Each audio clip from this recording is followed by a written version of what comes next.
sama ka raw sa aral kami. Rapi nga. Guys, pag-birthday ni mo, tagaan, nagigag. Yamanti nga.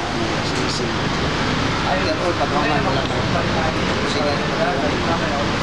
You'll be offended. Or vice versa.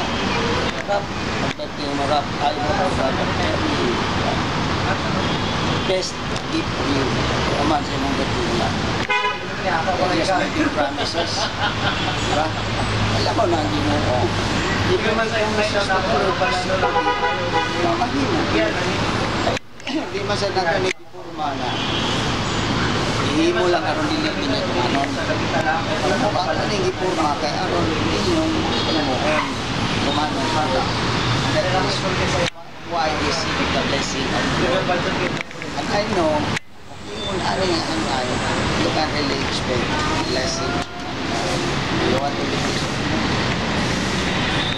Do you want to live happily today and hereafter? Yes. Do you want that your children will see na ang inyong anak na panimalay is happy? Diba? Loving mother and father, diba? Anak din siya. So doon na daw yung mga vows din labi na sa inyo niya.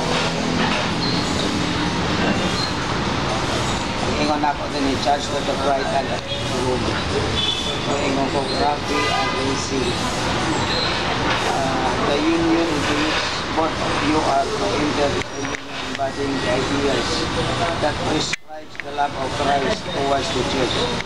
This union is not to be entered lightly. Imagine.